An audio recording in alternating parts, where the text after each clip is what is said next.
नमस्कार। यशस्वी वितरणता पर आप सबका बहुत बहुत स्वागत है। आज मैं यूजीसी नेट का फर्स्ट पेपर का फर्स्ट चैप्टर शिक्षण अभिक्षमता के कुछ क्वेश्चन आंसर लेके हाजिर हूँ। चलिए बात करते हैं पहले क्वेश्चन की, जिसमें दिया गया है नीचे अध्यापन क्षमताओं के कुछ अनिवार्य तत्व दिए गए हैं। पहला है सहपाठचर्या कार्यकलाप के संचालन में सहायता करना। दूसरा है छात्रों को सीखने के लिए प्रेरित करना। तीसरा है कक्षा प्रबंध में सुधार करना। चौथा विषय वस्तु का पूर्ण ज्ञान रखना। पांचवा है कॉलेज प्रशासन में रुचि लेना। इसमें बताना है कि कौन सा ऑप्शन सही है, कौन सा सीरियल नंबर सही रहेगा। इसमें फर्स्ट ऑप्शन नंबर फर्स्ट सही है। इसमें है सहपाठचर्या कार्यकलाप के संचालन में सहायता करना, छात्रों को सीखने के लिए प्रेरित करना, कक्षा प्रबंध में सुधार करना और विषय वस्तु का पूर्ण ज्ञान रखना, जबकि पांचवा इसके अंतर्गत नहीं आता है। दूसरा क्वेश्चन है यदि छात्र आपकी कक्षा में उपस्थित ना हो तो एक अध्यापक के नाते आप क्या करेंगे? छात्रों को उनकी अनुपस्थिति के लिए दोषी ठहराएंगे? बिल्कुल नहीं। छात्रों की वर्तमान अभिवृद्धि को देखते हुए चुप रहेंगे? ये भी नहीं। अध्यापन की कुछ रुचिकर विधियों का प्रयोग करने के बारे में सोचेंगे? ये भी नहीं। ऑप्शन नंबर डी, एक अध्यापक होने के नाते हमारी जिम्मेदारी बनती है कि यदि छात्र कक्षा में अनुपस्थित है तो क्यों नहीं अनुपस्थित, उसका क्या कारण है, उसके कारणों को जानने की कोशिश करेंगे और उन्हें जितना हो सकेगा दूर करने की कोशिश करेंगे। क्वेश्चन नंबर 3, यदि किसी बड़ी कक्षा में अधिकांश छात्र प्रायः उगते हुए पाए जाएं तो संबंधित छात्रों की कोई कमी हो सकती है। बी, अध्यापन प्रक्रिया में कोई कमी हो सकती है। सी, कक्षा के भौतिक वातावरण में कोई कमी हो सकती है। डी, उपयुक्त सभी कमियां हो सकती है। इसका सही आंसर है ऑप्शन नंबर डी, सभी कमियां हो सकती है। छात्रों में भी कमी हो सकती है, अध्यापन प्रक्रिया में भी कमी हो सकती है या फिर कक्षा के भौतिक वातावरण में भी कमी हो सकती है।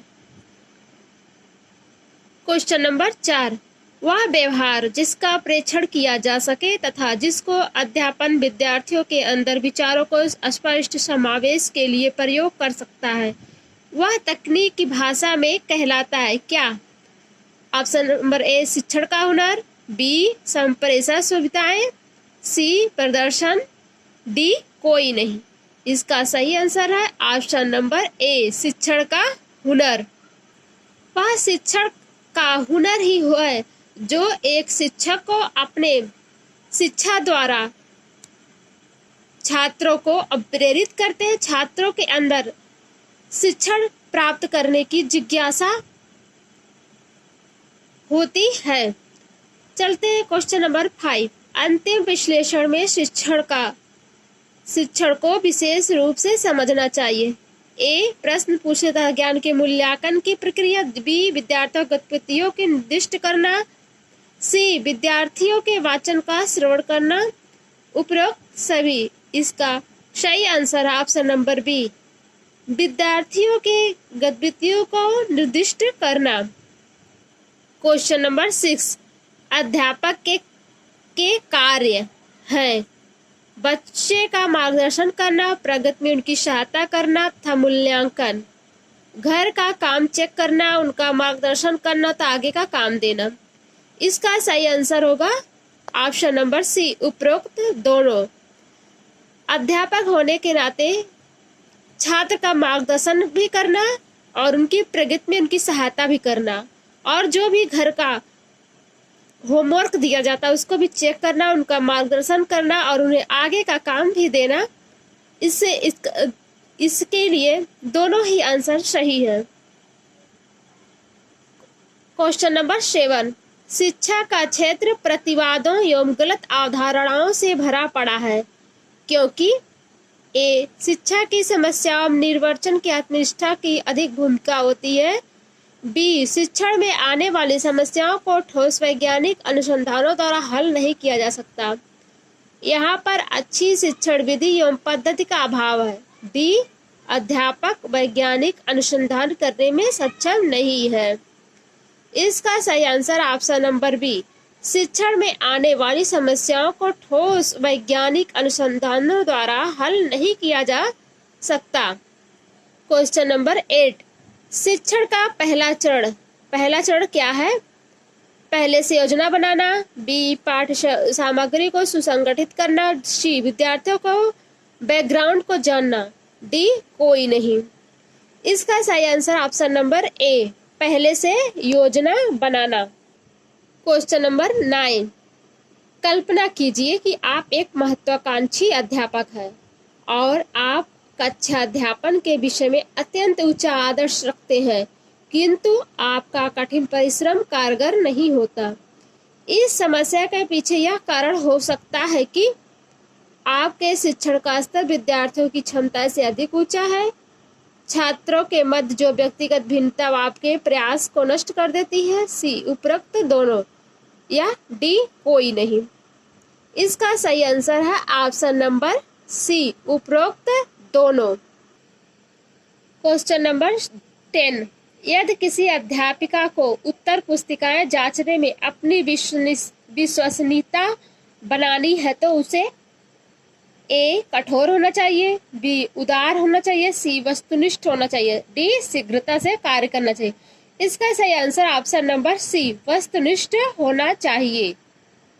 क्वेश्चन नंबर 11, एक गंभीर अध्यापक आमतौर पर ए, विद्यार्थियों को गलतियां करने देता है और उन्हें समझाता है कि कैसे गलतियां कम करें, बी, अपने विद्यार्थियों को कभी भी गलतियां नहीं करने देता, सी, सभी सावधानियां बरतता ताकि विद्यार्थी कम से कम गलतियां करे, डी, गलतियां करने वाले विद्यार्थियों को हल्की सजा दी जाती है। इसका सही आंसर ऑप्शन नंबर सी, सभी सावधानियां बरतता ताकि विद्यार्थी कम से कम गलतियां करे। क्वेश्चन नंबर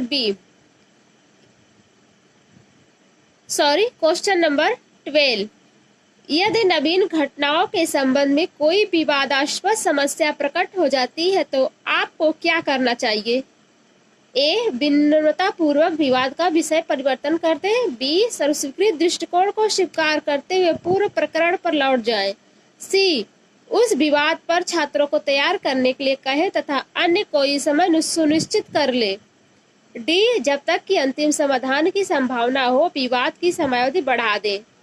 इसका सही आंसर ऑप्शन नंबर सी, उस विवाद पर छात्रों को तैयार करने के लिए कहे तथा अन्य कोई समय सुनिश्चित कर ले।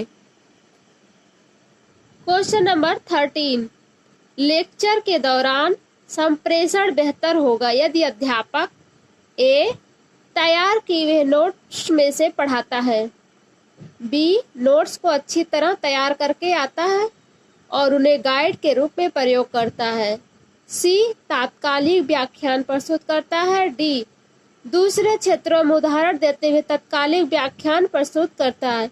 इसका सही आंसर ऑप्शन नंबर डी, दूसरे क्षेत्रों में उदाहरण देते हुए तात्कालिक व्याख्यान प्रस्तुत करता है।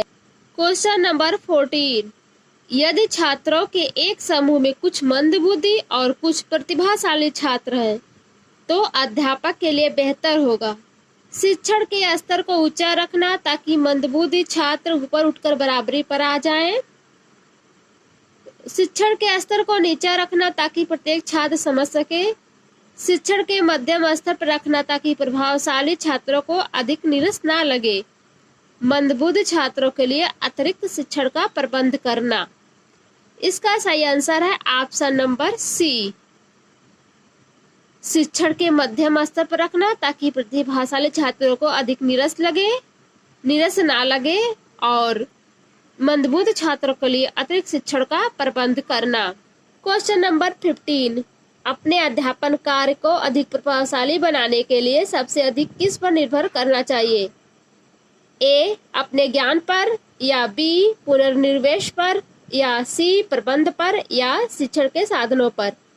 हमें सबसे अधिक, एक टीचर के होने के नाते सबसे अधिक अपने ज्ञान पर अपने ज्ञान पर ही सबसे अधिक निर्भर रहना चाहिए। क्वेश्चन नंबर 16, नीचे कुछ ऐसी भूमिकाओं का उल्लेख किया गया है जिनको किसी अध्यापक को कक्षा में निभाना होता है। सहकारी अधिगम को प्रोत्साहन, कार्योन्मुख शिक्षण, अधिगमकर्ताओं को अभिप्रेरण, प्रबंध के निर्देशों का पालन करना, कक्षा में व्याख्यान देना। इसका सही आंसर है ऑप्शन नंबर डी, सहकारी अधिगम को प्रोत्साहन और अधिगमकर्ताओं को अभिप्रेरण, कक्षा में व्याख्यान देना। क्वेश्चन नंबर 17, कक्षा में अध्यापकीय संप्रेषण के कुछ घटकों का उल्लेख निम्नलिखित है। भव्य, प्रभावी, सजीव, अविच्छिन्न, रोचक।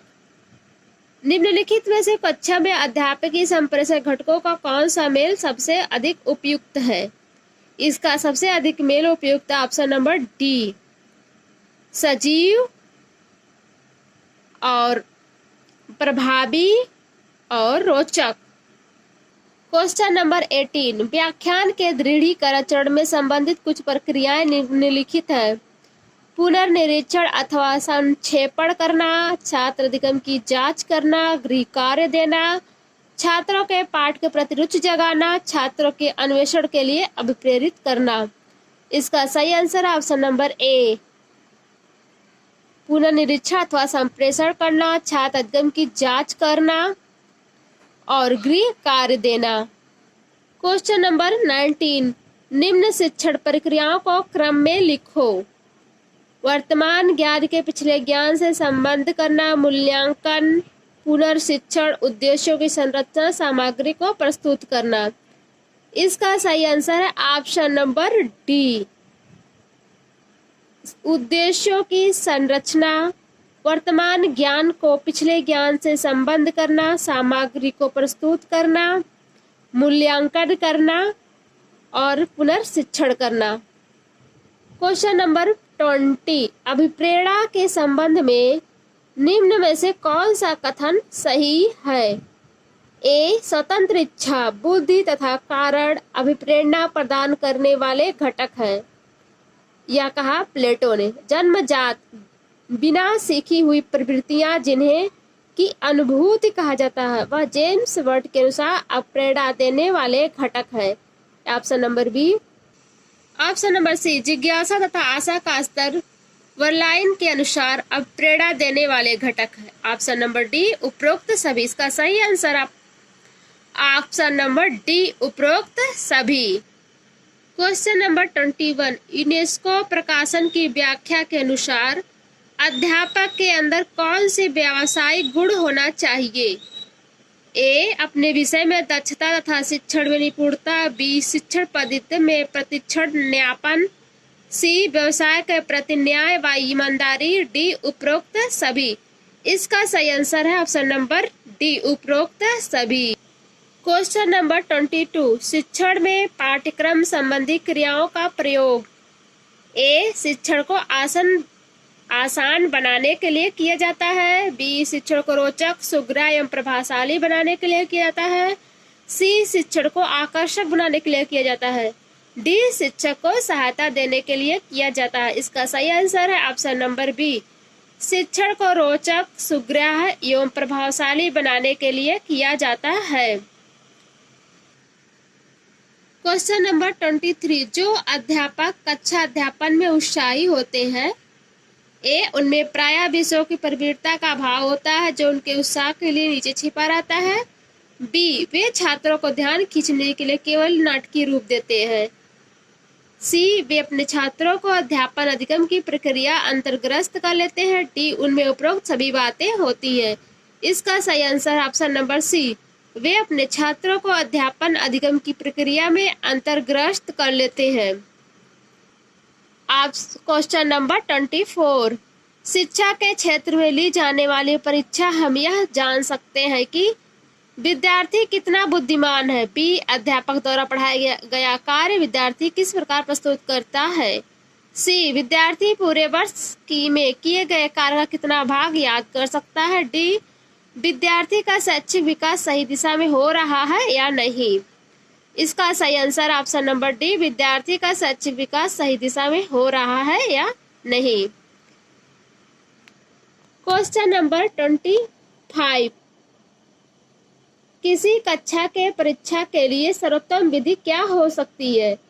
ए व्याख्यात्मक प्रश्न विधि, बी वस्तुनिष्ठ प्रश्न विधि, सी मौखिक प्रश्न विधि, डी वस्तुनिष्ठ एवं व्याख्यात्मक दोनों का मिश्रित रूप। इसका सही आंसर ऑप्शन नंबर डी, वस्तुनिष्ठ एवं व्याख्यात्मक दोनों का मिश्रित रूप। क्वेश्चन नंबर 26, समय समय पर ली जाने वाली परीक्षाओं के विषय में कौन सा कथन अनुचित होगा? ए परीक्षा से बालकों में परिश्रम से कार्य करने की भावना का विकास होता है, बी विद्यार्थियों की योग्यता वास्तविक ज्ञान का मूल्यांकन परीक्षा से ही संभव है, सी विद्यार्थी परीक्षा में लिखने की कला सीख जाता है, डी विद्यार्थी परीक्षा से अपने विचारों को क्रमबद्ध ढंग से व्यक्त करना सीखता है। इसका सही आंसर है ऑप्शन नंबर सी, विद्यार्थी परीक्षा में लिखने की कला सीख जाता है। क्वेश्चन नंबर 27, यहाँ पर शिक्षकों के कुछ गुणों का उल्लेख किया गया है। विषय वस्तु का ज्ञान, प्रभावी संप्रेषण, सुगत उपस्थिति, छात्रों के आदर का पात्र होना। इसका सही आंसर है ऑप्शन नंबर बी, विषय वस्तु का ज्ञान, प्रभावी संप्रेषण, छात्रों के आदर का पात्र होना। क्वेश्चन नंबर 28, एक अच्छा अध्यापक हो सकता है यदि वह ए शिक्षण में सचमुच रुचि रखता है, बी विद्यार्थियों को नियंत्रित करना जानता है, सी अपना विषय जानता है, डी अभिव्यक्ति अच्छी रखता है। इसका सही आंसर ऑप्शन नंबर सी, अपना विषय जानता है। क्वेश्चन नंबर 29, अध्यापन की सबसे अधिक महत्वपूर्ण तकनीक है? ए जो अध्यापक कहता है, विद्यार्थी में उसकी समझ पैदा करना, बी अपने विषय में निर्धारित पाठ्यक्रम को पूरा करना, सी पढ़ाते समय विद्यार्थियों को आराम की स्थिति में रखना, डी कक्षाएं नियमित रूप से लेना। इसका सही आंसर ऑप्शन नंबर ए, जो अध्यापक कहता है, विद्यार्थियों में उसकी समझ पैदा करना। क्वेश्चन नंबर 30, कारगर शिक्षण कुल मिलाकर किसका एक प्रकार है? ए कक्षा में अनुशासन बनाए रखना, बी अध्यापक की ईमानदारी, सी अध्यापक द्वारा विद्यार्थियों को सिखाना और उनमें समझ विकसित करना, डी अध्यापन व्यवसाय के प्रति अध्यापक की रुचि। इसका सही आंसर ऑप्शन नंबर सी, अध्यापक द्वारा विद्यार्थियों को सिखाना और उनमें समझ विकसित करना। दोस्तों आज के लिए बस इतना, अगले वीडियो में फिर मिलेंगे, तब तक के लिए नमस्कार।